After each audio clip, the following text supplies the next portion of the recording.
Our speaker tonight is Andrew Scott, Bushcare Officer at North Sydney Council, presenting on the topic Building Bridges to Boorowa, BBB, an urban-rural tree planting partnership. This presentation is actually quite timely for us here at OFF. Later in general business, I'll talk about this year's regreening events coming up in spring to be held in regional New South Wales near Crookwell, Cooma and Mittagong.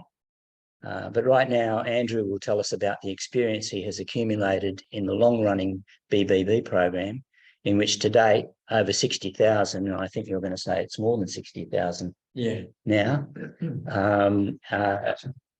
since the program started quite a few years ago, have been planted for habitat for local wildlife in the southwest New South Wales. It's actually a truly inspirational project.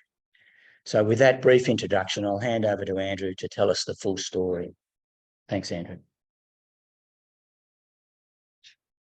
Hi, as Kim mentioned, my name's Andrew Scott. I'm the Bushcare Officer with North Sydney Council.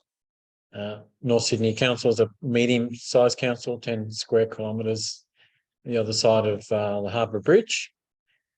And we've had a Bushcare program for 31 years. 30 years last year. Quite a few of Greater Sydney's Bushcare programs are about that age. And most of them funded through local government.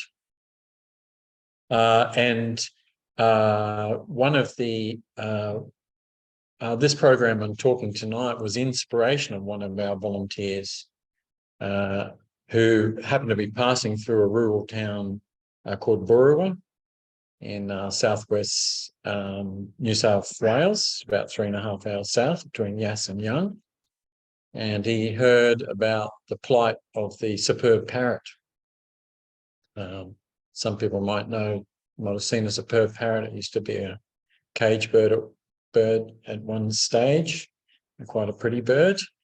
And at the time, its numbers were considered vulnerable. I think that status might have changed. So that was one of the inspirations for the project. This volunteer came back to the to North Sydney Council, to the bushland team, and said, "Why don't we gather together a bunch of volunteers and go help in the country where they badly need help?" And if you've travelled over the other side of the Great Dividing Range, you'll see there's a lot of cleared land, a lot different to the inner city, to North Sydney anyway. So what I've done with the presentation tonight is we just had our most recent trip, our 25th anniversary. It's not actually 25 trips because COVID interrupted us there. We couldn't do those trips down, even though we wanted to. And so I've kind of just put together a little bit of a presentation from this year's planting trip. So you get an idea, you get a feel for what it's like with our particular arrangement. And I've also put in a few slides in there to talk about some of the things we've done along the way. So if you wouldn't mind just sharing the presentation if you haven't already. On Zoom. All right, on Zoom. Yeah, that's already on Zoom. Yeah. So this picture here, we are Elizabeth Mason's property. Elizabeth Mason is, I guess you could say, the matriarch of the program. She has a property called Hawk Hill in Boorowa, and we're planting a tree lane. So before you go on, picture here actually. From yours, Now come to think of it. from your Zoom. Yeah, no, you're not sharing on Zoom. Yeah, where are we? Do you want me to show you on the Zoom? Yeah, if I can find a Zoom session. I thought you had Zoom there. There it is. You should have a menu down the bottom. Yep, there it is. Share screen. Oh, yeah, choose that one. That one there, on that. Yep. Yep. Should be right now. maybe ask someone in the. Okay. Good. Okay. So for the audience online, the 7 or so people online, that's the picture I was just talking about. That's some of the volunteers that 2 weekends ago, the last weekend of May, we were on a property there planting a tree lane. A tree lane is about 20 meters breadth and for as long as you can make it. You'll probably see there that it's fenced off and that it's been sprayed and ripped, and our volunteers come up and we do the planting. So we plant tube stock, native tube stock plants, preferably plants that are sourced, the seeds sourced locally, but that's not up to us, up to the landowner. And we put some cartons with some tomato stakes around them.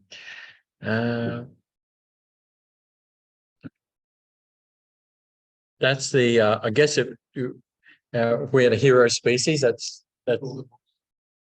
You choice on the title. Oh yeah, the pointer.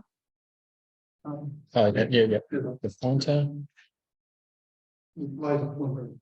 Yes. We'll just test that. Good. So that's a superb parrot. I think there's some superb parrots in Taronga Zoo. So next time you're there, and you look at the birds, you'll see some superb parrots, and they occur across the southwest slopes in New South Wales, and their numbers, were plummeting. I think there's a number of issues there. Car strike is one. So when trucks with grain, they have spill of their grain on the side of the road, birds will often flock there, and these are one of the birds that do that, and they get hit by cars. And the biggest problem, of course, is habitat, not having enough old growth trees with hollow bearing trees for these animals to complete their life cycle in. So that was one of the aims of the project, was to create habitat for wildlife, not only this animal, but others as well. And so it's we've arranged a planting weekend. So we go on Friday, Saturday, and Sunday. We've been doing that for the last 20 or more years, and since the year 2000. And we're mostly planting these tree lanes, which I just showed you. Sometimes we do what's called paddock plantings as well, which is just a large paddock that's planted out rather than a linear configuration. And our partners are Boorowa Community Landcare Group. So they're a Landcare group, quite a active Landcare group in Boorowa. They must be about 35 years old by now, around that. And our event is just one of the events in their calendars that they run. So they run lots of workshops for farmers on pasture management and all sorts of associated activities with improving their farms and the environment. And their other partner is Hilltops Council, formerly Boorowa Council, before it got amalgamated a few years ago. And they Hilltops Council funds a celebratory dinner on the Saturday night. Boorowa Community Landcare Group really do most of the work. They, 6 months ahead of time, they're organising private landowners who want to do some planning in their property. Who have enough money to match grants that they can access to put up fencing, which is quite expensive, the fencing. I think I heard 12 grand a kilometre, but I'm not sure if that's right, but it's expensive anyway. And so the Landcare committee employ a Landcare coordinator, and they organise farmers to have planting sites throughout the year for this event. And as I've got up there, we planted 73,000 plants, we estimate, native true stock plants. I've probably had about 600 volunteers involved in that time since the year 2000. we find with our planning activity, probably 30 to 35 people is the right number for us. And because we bus everyone down to Boorowa, which I'll show you a couple of slides in a second about of our buses, and to keep everyone together rather than having convoys of cars. I was at the Kapiti tree planting activity, which celebrated its 30th anniversary this year in Kapiti Valley, and that was quite a contrast to the way we run our event. They did it over 2 days this year. They had one day to lay out plants, and the next day a mass planting event on 3 separate areas in a single property, and they would have had between 100 and 200 people there. But that was everyone just turning up. A lot of self-sufficiency of that. People turn up in their own cars. They have their own brakes. They bring everything that they need. And ours is a bit more, might say, regimented. Yeah, we're going from site to site and taking everyone with us to different properties. I'll come back to the bird survey. We've conducted a number of bird surveys over time to as a measure to see whether these plantings are successful or not. And in our 15th anniversary, we did a we had an ecologist survey some of our previous plantings, and they found 37 bird species using those planting sites. We did a survey this year for our 25th anniversary, but the results haven't come back. But they were promising. I'll show you a bit more about awards later on. So there we are in Boorowa. It's a bit between Yass and Young, about 3.5 hours away. So it's not too far. We travel down. We probably leave at 7 in the morning from Sydney, from North Sydney Council Chambers, and we get down midday on Friday. We have some lunch, and then we go straight out to plant. And then about dusk, we come back in, and then we have a full day planting on the Saturday, and sometimes we have a half day planting on a Sunday. So we just over time we've found that's probably the best use of time. And we've also found if you have too much downtime, then you don't really get that feeling of accomplishment. And so we just try to get as many plants in as we can. So we're getting in about between 3,000 and 5,000 plants in those weekends when each year. There are buses. We are very fortunate to have some community buses in North Sydney. And when I came on board, I happened to drive for state transit for a couple of years. And when I saw we had buses used for other services like shopping services, I thought, oh, I've got to get in using those. So I got in with our community services department, and a lot of my program, besides Boorowa, is out of area trips, which is a little unusual for a local government bushcare program to be doing. Yeah, and you might see there we've got a portaloo as well. It's an important part of our activity. The Boorowa Community Landcare Group, they organise the portaloo. They have some of their own equipment as well. We stop on the way down. We stop at Mackay VC rest stop. Have a little snack there. So we've got this routine going. Everything's kind of well organised. There are all our signs on the way down to Boorowa in the Lachlan Valley. I've been so many times now, I can imagine coming up to that Boorowa sign. We go to a variety of landowners' places, so they put up these like feather banners at the front, called our small convoy, and sometimes we have welcome messages on the front gates. And this is an example. This is at Hawk Hill, Elizabeth Mason's property, and you'll see there, we've got these, you see the scale of these plantings. They're quite big. And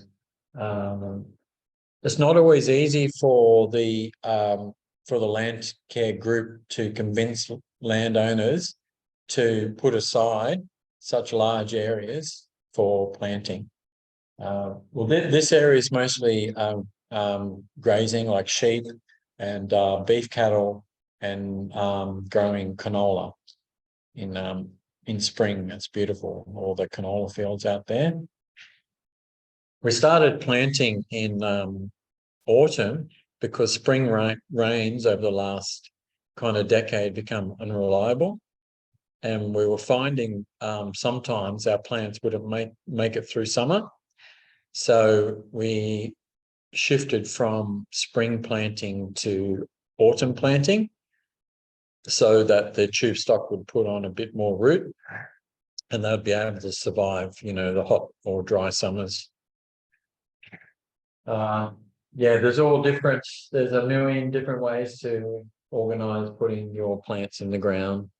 Everyone's got their own system, but you'll see in the distance there, this is Hawke Hill, you'll see some of the previous tree lanes. So you can just imagine, you know, looking down on that from an airplane, it's almost like borders of the property.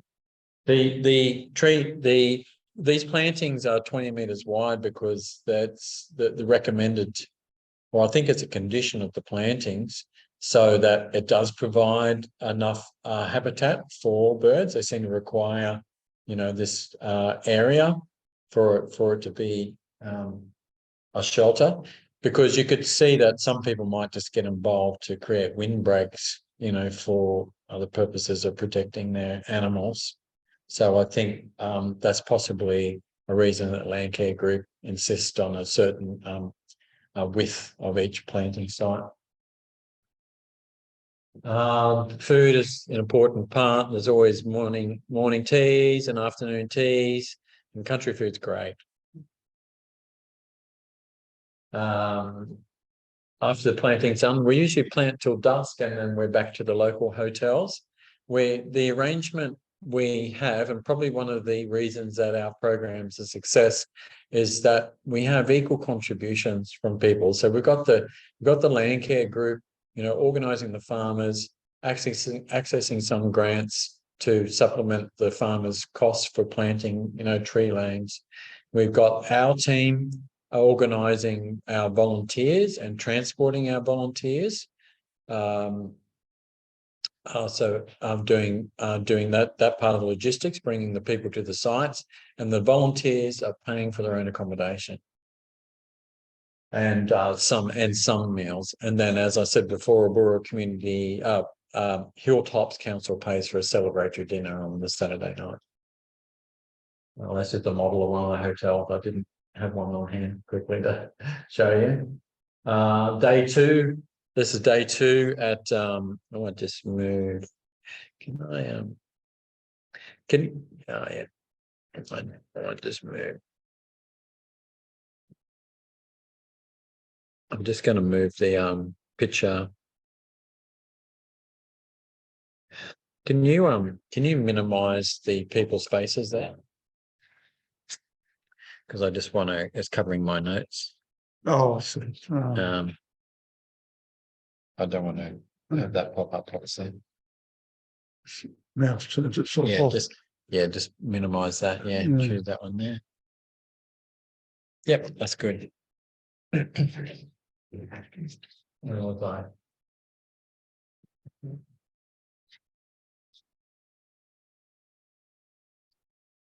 Something's gone wrong.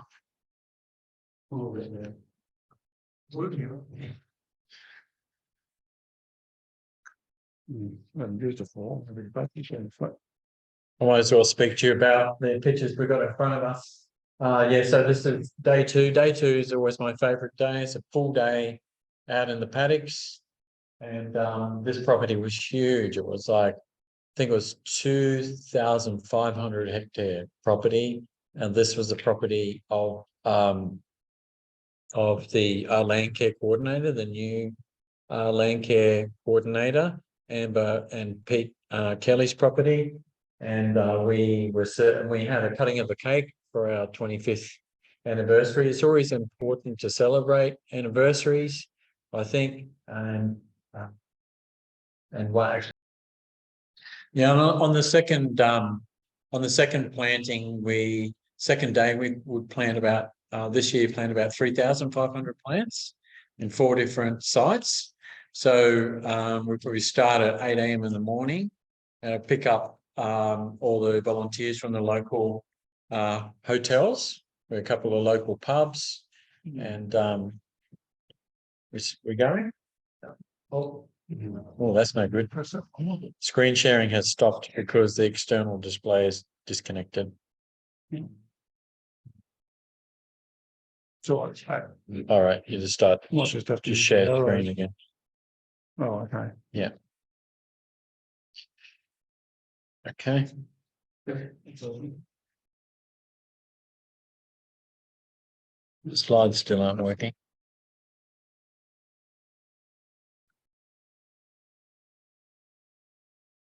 Oh, slides still aren't working. I'll just keep talking. Yeah, and so our group of about 30 people, we're all moving along these rip lines. So the ground needs to be well, it doesn't always have to be, but if the ground is if the sites are prepared well, we can plant a lot of plants very quickly. And usually with the planting, the ground will be ripped so we can get moisture into the ground, and the plants, when they grow, they can get the roots down there. Sometimes the ground can be compacted. Where we've planted on rocky hills with a little hand mattock, it just takes forever. They're long days if there's no site preparation. No, I can't find the mouse. I think one of the other oh, it's not going so well, is it? It's not, I'm not sure why that line up the tops there. I can't. You might need to start. I can do with that.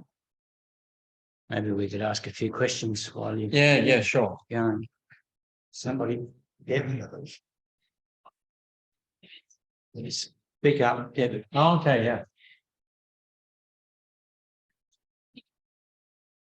What kind of composition of plants you put in rows and spacing and so on? Because are you just planting trees and shrubs, and are you trying to create a woodland environment?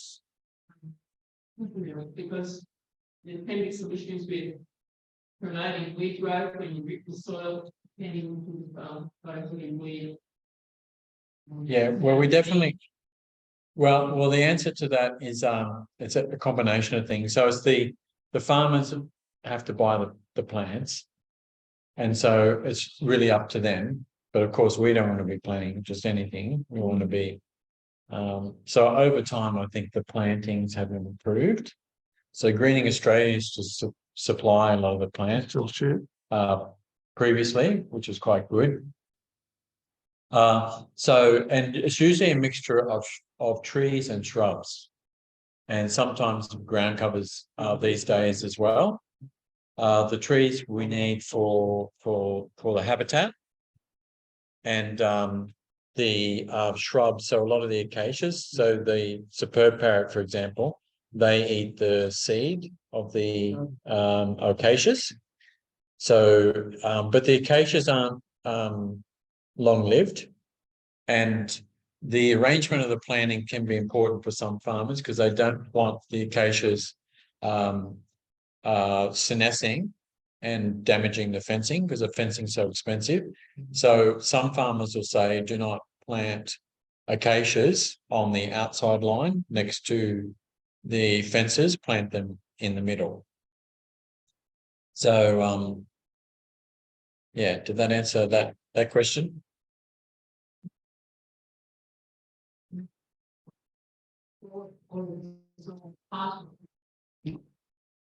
It's mostly pasture improved country. Some properties have a lot of native ground covers. Yeah. Oh, that's gone all the way to the end. If you click over here, or yeah, Okay. Sorry, next blank slide there by mistake. So you just have to Yeah, slip over. it's mostly revegetation work on if you like improved sites. So there's very little, if any, remnant native vegetation on properties. Some properties do have native grasses in the area. I think I was reading an article about that. Our form of planting a tube stocks, just one method to revegetate. Direct drilling is an activity that's been occurring in that area for a long time, and it's probably a bit cheaper for people as well. Where were we on?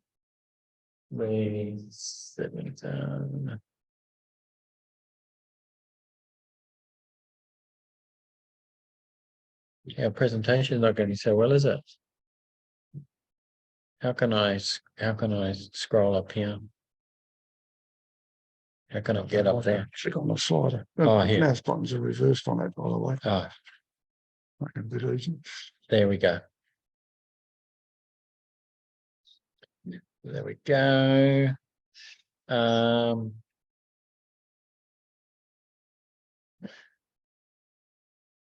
That's not the slide I'm seeing.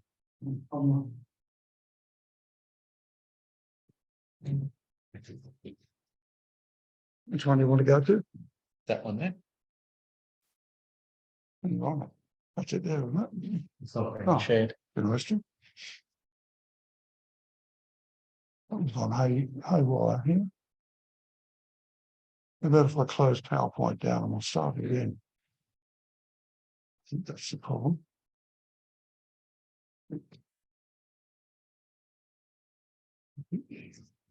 Yeah, I guess with our Which one was it?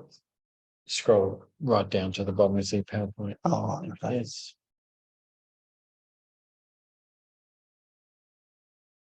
There's a lot of photos, so it's probably a very large. No. No.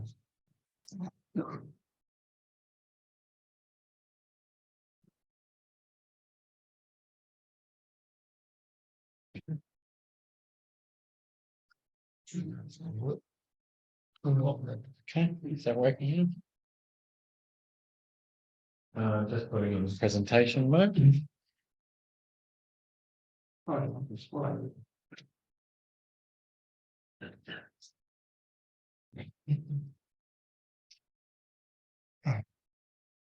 don't know why that thing's up there.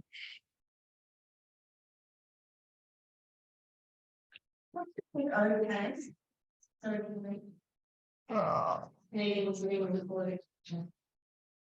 just click that there. Sorry about this, Andrew. That's all right. maybe it's slide, should I? Maybe it's me. No, I don't think so.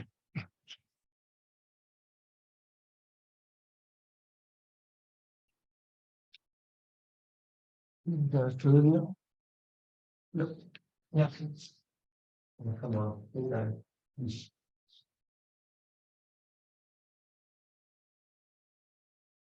Oh.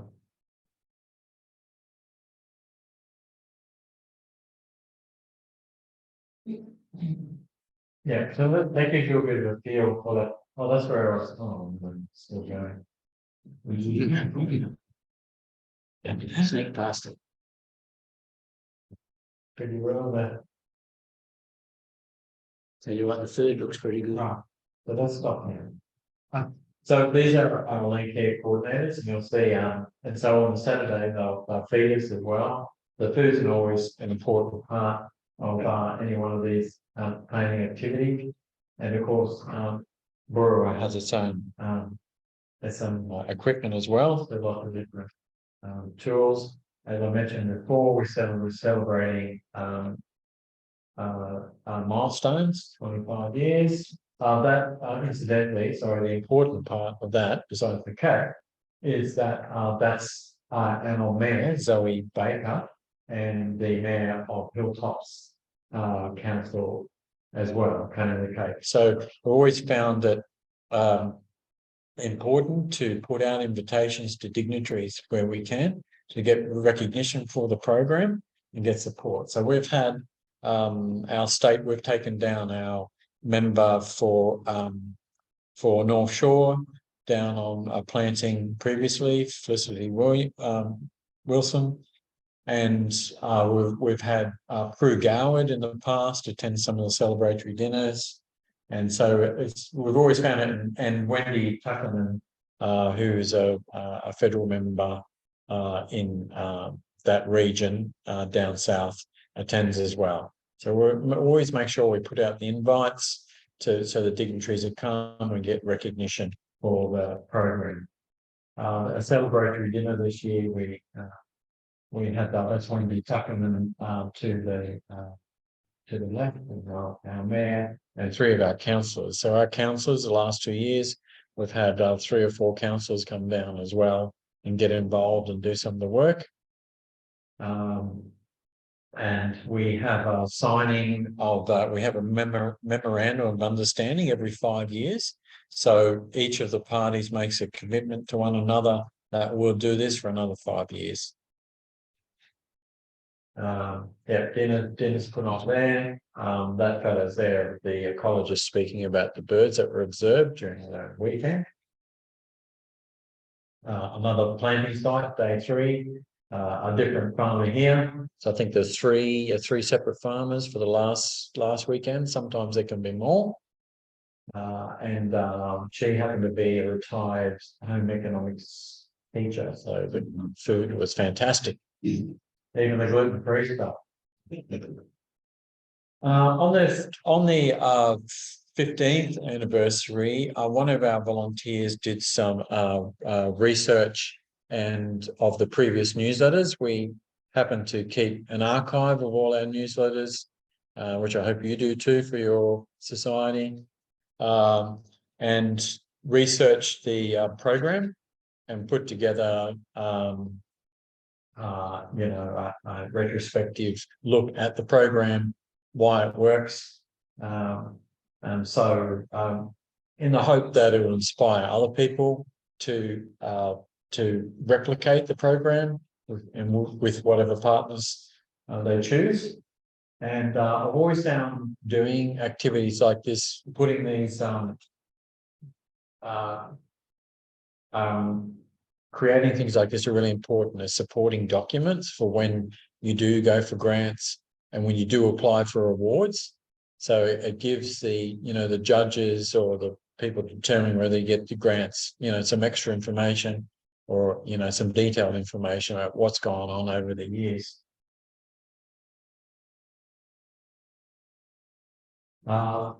We've had quite a few awards over the years. In 2003, actually, we had the Boorowa Community Landcare Award. So Boorowa gave us an award for participating in the early days.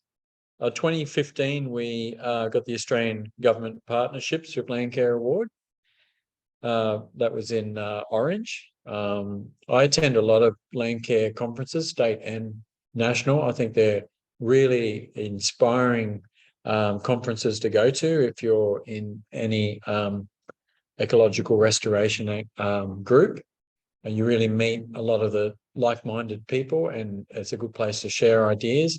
And it's just really, I think it's really great seeing all these wonderful projects like your own occurring all over the country. It's just the biggest boost. So next Landcare conference, send someone if you can afford it. Last year we got the Keep Australia Beautiful Awards for the what category was that one? Was for anyway, it was for conservation, and just a few weeks ago we got the Local Government Awards 2024. So that was at Star City Casino. It's me in a suit, not usually in a suit. And that was great. We had some of the volunteers. We invited some of the volunteers along for that night as well. And the guy on the far right, Nick, was one of the first. He was one of the. He was at the very first planting, a staff member, retired staff member, who took down that van of about 8 people. You know, that's how we started, small, and over time we built up. So you can start these sorts of activities in mind that over time they will, you know, they'll snowball. Says the battery's running low now.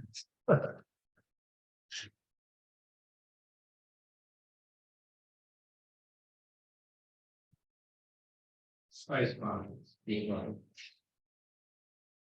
Why space bar? Oh, right.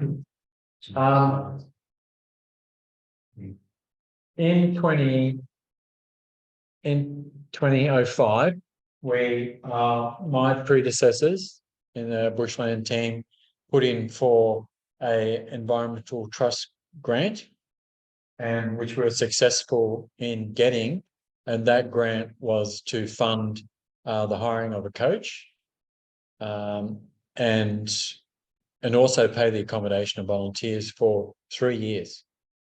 So so early on there, we got this kind of boost from the government. I think that's be the national government, wouldn't it? The Environmental Trust, and that and at the end of that period, the trust was so impressed that they provided some further money to create a document, this Rural Partners Dissemination Program document, and it outlined how we ran this event and to encourage other similar partnerships. I did bring a copy of that. Maybe I left it at the front on here. Yeah, so I can leave that here.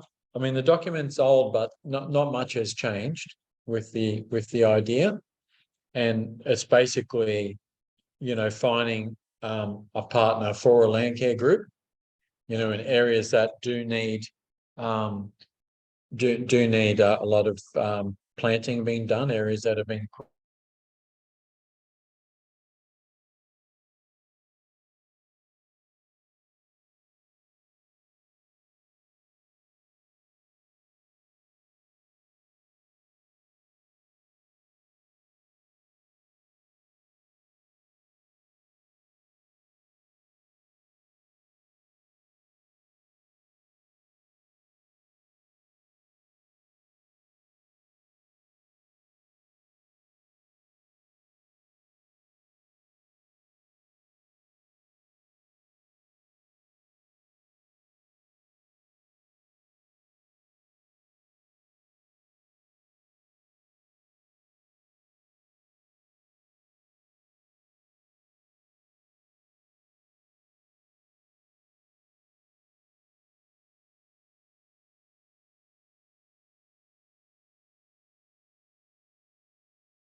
So how do they, when you say they check on the survival rate, like after 1 year, like what's the period of time?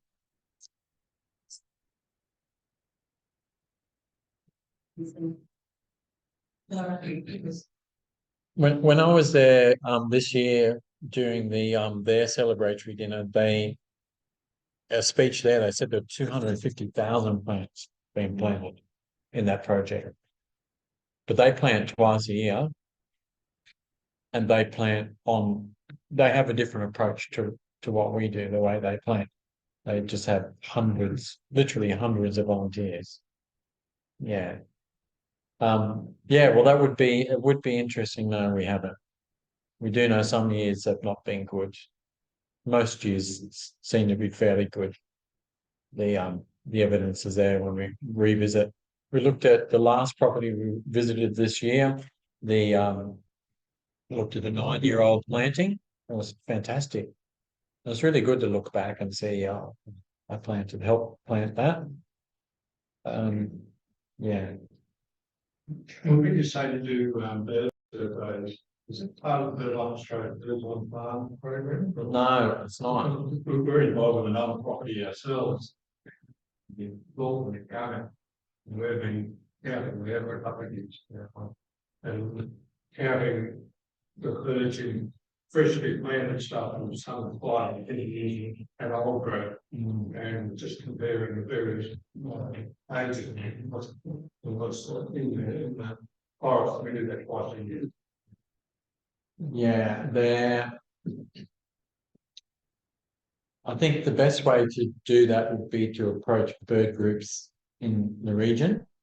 I think there's a bird club down there. Also, Bird Australia have got a project going right in that area for birds on the barns. Yeah, actually, I only watched the video just yesterday, I think, because I sent my newsletter around. It's a really good video by BirdLife, and they're seeking volunteers to help survey these planting sites. Yeah, 20-minute survey. 20-minute surveys. Yeah. Well, we could always appeal to BirdLife to do that, but that's not. Yeah, that's not how our council just pay ecologists to go survey the sites. Yeah, we've only done that twice. Yes. Given that the difference, okay, Speak up a bit, Dan. nesting. Are any of the property owners actually actively protecting their existing old growth trees in the landscape? Because it's going to take a long time for the planting to catch up, and you provide a habitat for birds and leaves and things and things. Yeah, to get an accurate answer to that, you'd have to ask the Boorowa Landcare community group. However, in the tree line plantings that we do, there's usually some mature trees there already, which would be classified as paddock trees. And I do know that there are paddock tree protection campaigns. So I've seen flyers for that with that particular group for I guess it's probably New South Wales Landcare probably disseminates that information. So there's education out there. What I would say is that a lot of it really comes down to whether the property owner has that set of values. So if they can, once they know about it, whether they feel that it's something they want to do, because it's really up to them. I know on a recent trip I went down to Adelaide and cut through, the corner of Victoria into South Australia. It was no trees on properties, grazing, like cropping right up to the fence lines, and hardly any paddock trees, like cleared for as far as you can see. So at least here, like in this southwest slopes, you can see there's almost like hedgerows between properties when you look at it from an aerial down. I was interested to see on New South there's a website called Seed. I don't know if you know about that. And they do there's a mapping. It maps the vegetation types. The state government has a site where they map the vegetation types, and you can look around Oatley, for instance, and see what your community's classified as. Yeah, so there's other layers there too that does canopy cover. And I was interested to see this region that we're planning in was the lowest. It was like 0 to 5% or something, like hardly anything. So for me, like before I got involved with this, I used to think that a little bit ashamed to say, but I used to think, well, you know, farmers have caused these problems, or at least their ancestors have, you know, their forebears have. They've gone and overcleared these areas. In the area that we're working in, salinity was a huge problem. The water table is rising because and because of the extent of the clearing, and also erosion. But once you go out to these regions and you see the scale of the problem, then it just, you know, the realization is that no one farming family can solve these problems. That in order, these landscape scale problems, you know, it's a vastly big contrast to even Sydney, like the amount of degradation or amount of clearing out there. It's really a community effort is required. And the problem in the country is that they don't have the labour. They don't have the hands, you know. They got, like that property we're on day 2. There's one family with 2,500 hectares of land. You know, your time is just absorbed in maintenance, constant maintenance. So if we want, and if a lot of this land is in private ownership, and what's the solution, you know? And as far as and I'm a great advocate of this program, is matching city people with people. You know, matching the resources. You know, if we got the state, we've got the Landcare program, we've got some state government and national government funding to try to help improve ecosystem restoration in these areas. And what we need to do is start matching the resources with that.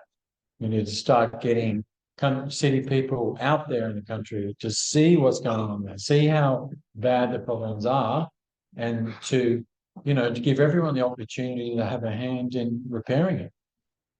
I mean, I know for me, you just see the news and you see the ecological problems, you think, what can I do about it? Do I just throw money at it? Do I just fund an NGO? You know, you can do that. It's a good thing to do. But programs like this are a vehicle to allow people to make a physical contribution to improving the environment. You know, that's the thing there. It's empowering for everyone involved. You know, it's bringing people together. When we do surveys of these, we do post surveys of our trips. Not every year, of the year we do it. The one thing that people constant theme seems to be people really value the opportunity of being invited into farmers' lives. You know, seeing the challenges that they face, and being able to help them resolve some of these issues for the environment on their properties. So yeah, I mean my dreamy, I kind of dream of a time where it'd be a bit like Europe, when people in the summer they go to the country, you know, and here and we just have the same sort of thing. We have a migration of people in the city going to the country and helping, you know, try and fix up some of these issues. You know, my suggestion is between planting in linear strips and in paddock formation might be good if you do get some bird people on board to do some comparisons on the types of bird species you might get in different spatial arrangements, because the linear plantings have shown to be sometimes dominated by these like noise minor, which push out a lot of the small bird fauna. Yeah. And so over time, it will be interesting to look at if you're doing big paddocks and then you know, strips. So those kind of things take a long number of years Yeah. to show up. My experience in probably being involved with half of the plantings, half of the years planting, is that we'll probably do a lot of erosion gullies. So they'll be fenced off from the cattle. The cattle will, and in those erodible soils, the cattle will destabilize those areas, so they're fenced off, and we plant on the border of the of those plantings, and then there'll be then these like divisions of paddocks. I guess I'm a busher generator, so I would like to see everything planted out. I'm not trying to run a business production. So I guess for the farmer's point of view, they need to find the right balance between production and supporting the environment, supporting the animals and the plants there. So yeah, it'll be, I mean, a lot of the times it'll be unproductive areas that'll be planted out. But at least there's something. Yeah.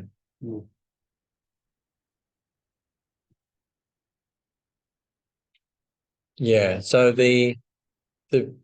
we've done those paddock plantings, which just be huge square in the middle of someone's property. Sometimes I have island plantings. They're a bit harder to fence off though. So the fencing, I think the fencing, if you're running cattle, then you need to keep them from damaging the plants. So that probably dictates the type of plantings you can do if you have animals. Yeah. Yeah, but that's good. There were two good tips there.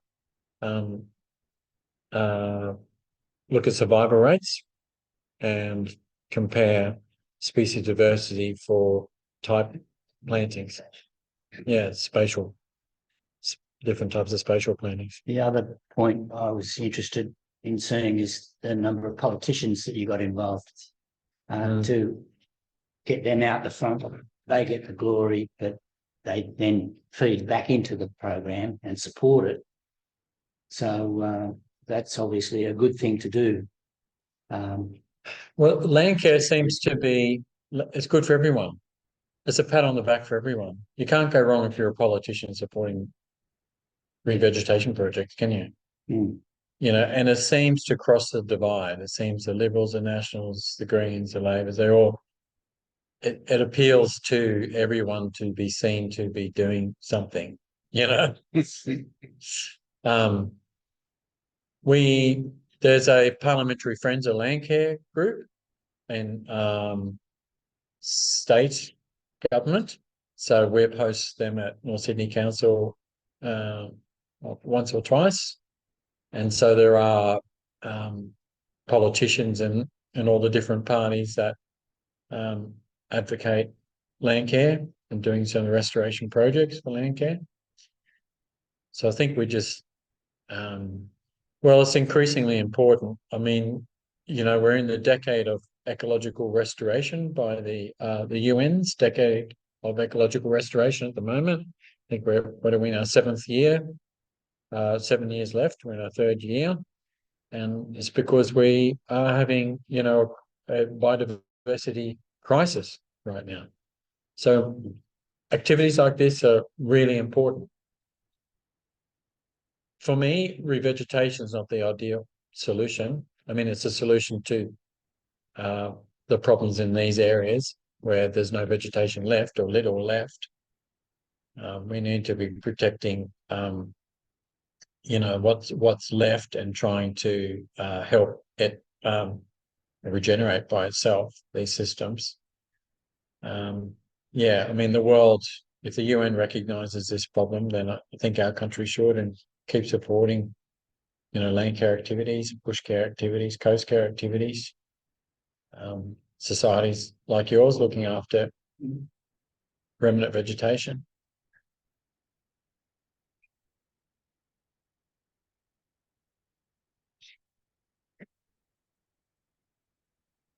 I think that's all. I think that for the most part, you know, unless it was probably a creek line, or you know, the areas that you get a good amount of regen sometimes are the rocky outcrops, and that's a lot of diversity in animals and plants. So those types of areas, there's actually recommendation to fence off rocky outcrops. So I would guess that they would be. I don't know. You'd have to ask them. But for the most part, a lot of this land has been cleared for a long time, pasture improved. Yeah, so probably not so much. That's why revegetation is the technique, you know, the approach to ecological restoration in these areas.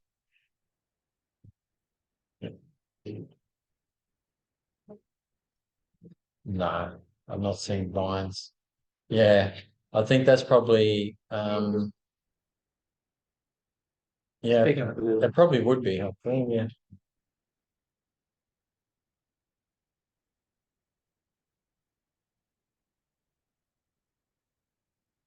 That would be a big consideration, I would think. So farmers would be thinking about infrastructure, like the cost of this infrastructure for them to maintain it.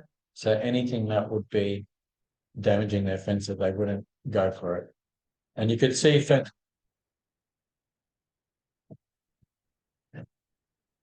yeah, I guess if it was like a slender types of vines, if they're really robust vines, I guess they could over time weaken fences, or I don't know. I mean, Do you have a question? Okay. George.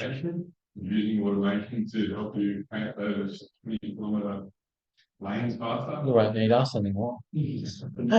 But I guess direct drilling. So direct drilling is a like a machine that has seed in it, and it basically plants the seed out for you. So that's a form of automation that that could work. Some of those sites, like I showed you, Elizabeth Mason's, her sites are really well prepared. So automation will probably work on that. But a lot of other properties, they're, you know, you're going down ravines, and you might be going on rocky outcrops where you can't rip an area, so you have to do it by hand. So it wouldn't work in all circumstances, but there's probably a place for it. There might be a solution to the labour. You can do more properties, right? You probably could, yeah. You probably could. Yeah, we. So what do we do? Fence it, spray it probably twice, rip it, sometimes rip twice. Then we come across with some hand tool and dig a hole, or we just take the plant out of the tube and put it in the ground. The plant's in a tube. Then we fill back in the soil, and we put a tree guard around it with tomato stakes. So if your automation could handle all of that, that's the process. Yeah. Depends on what the landscape. We're talking about. I follow up. Amazing, property, you know, 3% terrific for you. Yeah. I mean, that's like the top. That's the yeah. That's the best you're going to ever see. I know, you know, some large landscape projects in Victoria where they're doing that kind of stripping, like grading off the land and pushing seeds in there. Yeah. Well, it's really time for, you know, everyone to be thinking about it. It's a big problem. You know, just getting less and less biodiversity as every year passes. So all different, I think a multitude of responses are required. Yeah. You were saying you last week you've been planning in autumn. I was surprised because I always thought that part of the world is subject to heavy frost. Planning in autumn would be a bit of a challenge. You've got an idea of the time of plant, yeah, so frost is across some farmers. Well, I know Elizabeth a couple of weekends ago, she was saying she preferred to go back to spring. So there's murmurings of moving it back to spring again. Yeah, because of the frost. So I know that our last property we were on, yeah, the farmer was talking about all the things they used to grow in the city, they can't grow out there because of frost. So yeah, it's just, I guess that's a problem too, isn't it? Like this, the weather becoming unreliable. So it just it affects, you know, the success of projects like this. So the people that go on the tree plantings with your council, are they all locals with your sort of North Sydney Council area, or do they come in from all parts of Sydney and out because Originally, it was our volunteers, and for the most part, it kind of has been. So most people seem to return every year. And they form a relationship with people down there, they form this commitment. But there is, you know, a significant proportion of people from outside areas.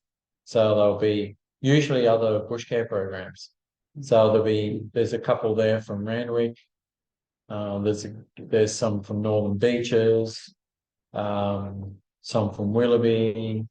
Yeah, so they're from, and I think that probably started with that environmental trust grant in 2005.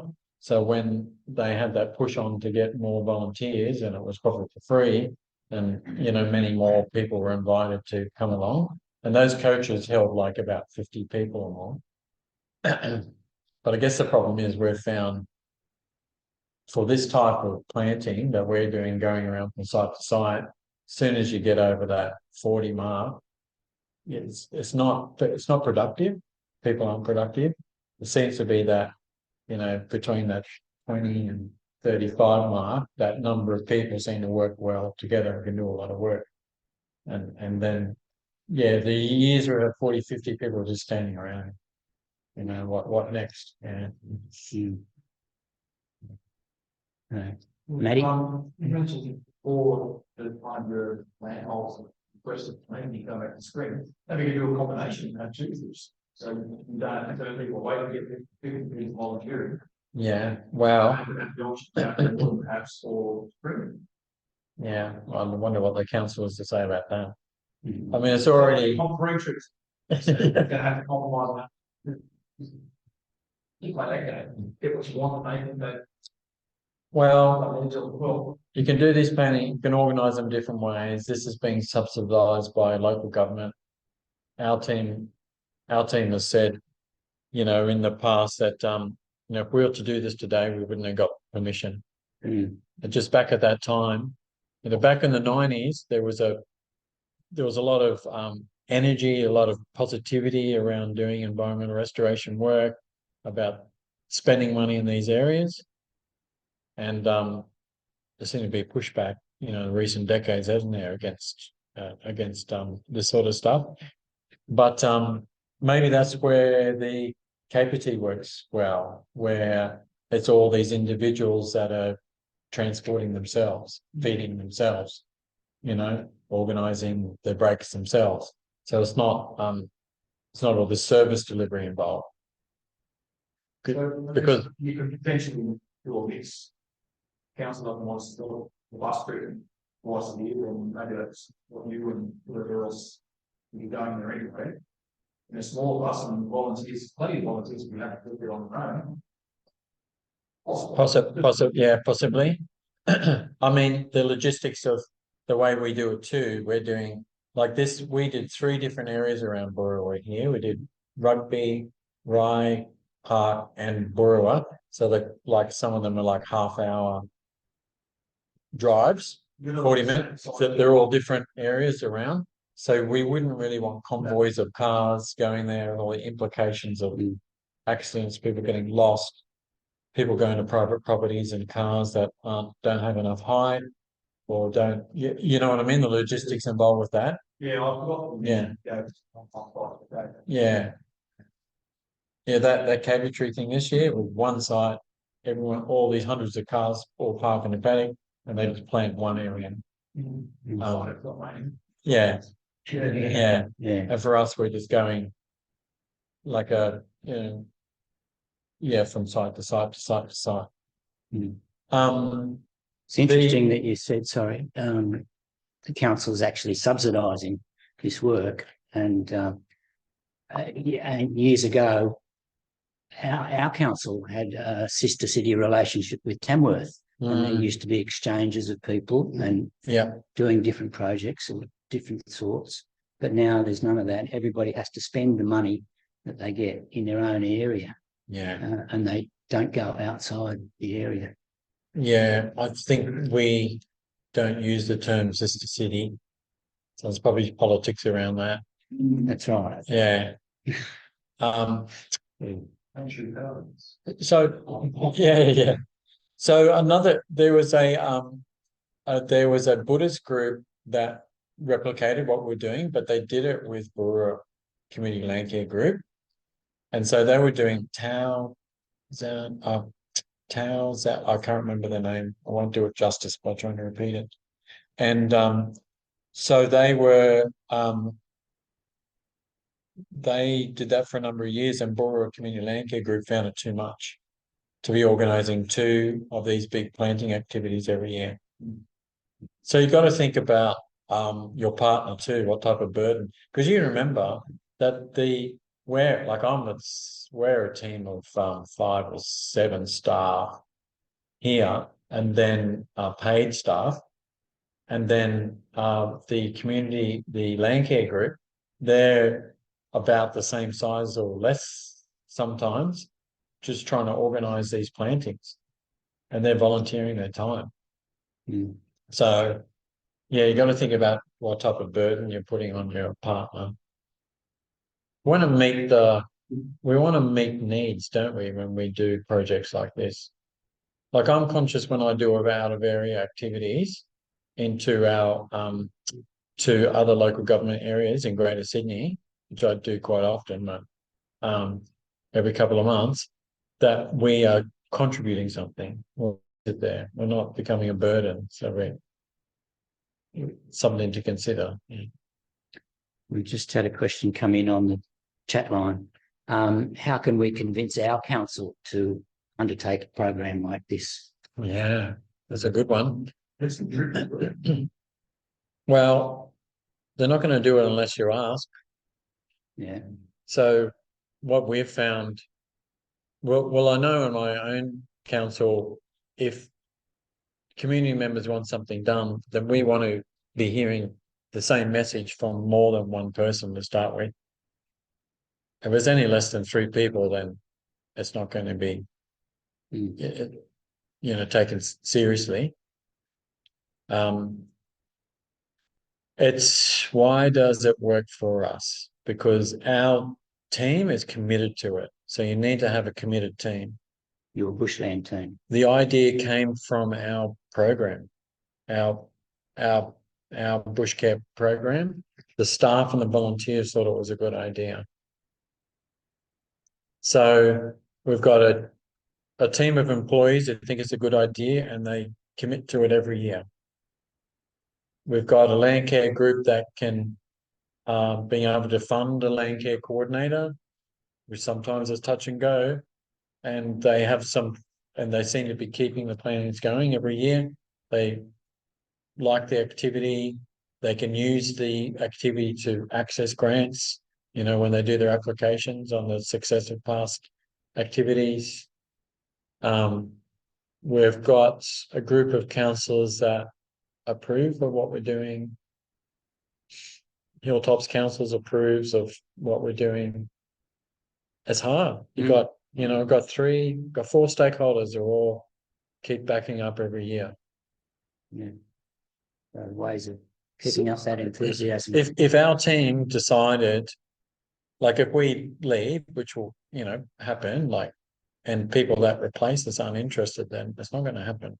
There'd be it won't matter if the volunteers think it's a good idea or not, if you haven't got the staff on board. So that's the issue for your council. If your bushland team aren't inspired to do it, but that's not the only partner. That's not the only partner you can have. You can have all different partners. I think this is a perfect perfect for corporates. I mean, if all these corporate companies really believe in what they're doing with their contribution to society by having the day off work, once a year for employees, or they want to do something positive for the environment, why not fund one of these activities? That would be a perfect partnership with the Landcare group. But you need to have people like us coordinating those activities. So you need professionals to coordinate, but there are a myriad of different partners possible. Religious groups, like I said, that Buddhist group decided that would be a good way to spend their time, and I guess they funded their own travel down there and their own accommodation. BirdLife, Taronga Zoo, they're doing what they're doing. Yeah. And you also do limitations to the young grown plants. If people are growing up plants.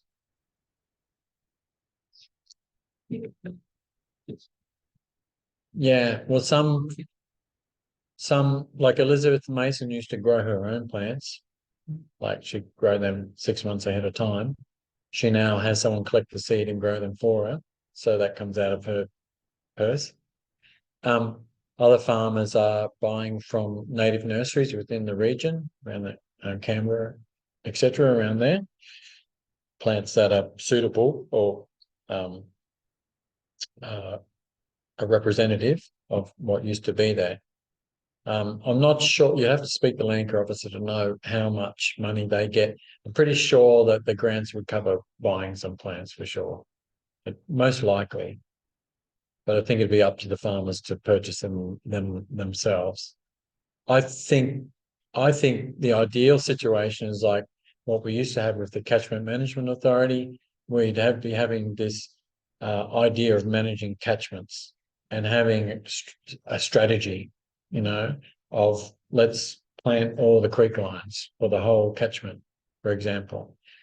But the problem is that, it's really, at the end of the day, it's the private landholders who decide where the plants are going. It's their land.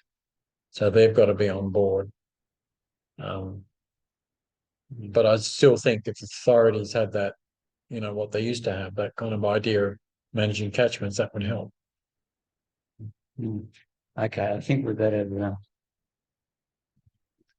wind up. Yeah, sure. Well, I hope thanks very much. Look, well, I got some sorry good about ideas. Oh, that's all right. all the technicalities. I think it's the ideas anyway that's really important. I mean, Yeah. I could show you heaps of photos, but look, it's not easy. I know Adrian and I were speaking about this, and he had would wish for the Canterbury Bankstown to back at Canterbury Bankstown. Oh no, it's George's River. George's River. Yeah, George's River. Yeah. But maybe that's maybe the answer is another partner. Yeah. Maybe That's at the moment they'd want to keep it all within their own area rather than go somewhere else, I suspect. But it's been fantastic. Lots of great ideas for us to pursue work along these lines. And I'm sure in Australia there's other arrangements happening. In Victoria there would be. There'd be other ways of doing this. Okay. Look, Matt, would you mind coming out? I'd like to call on Matt Allison, one of our bush carers, bush regenerators. Good. Could give you a vote of thanks for the talk. It's one of the longest talks we've had. So much interest, asking the questions, and you're full of information and full of knowledge. It's a topic close to so many of our hearts. People in this room who have travelled down to Gunning, thank you. Sorry. Yeah. Down to Prince Heffer's property. And, we've been there planting thousands as well each weekend.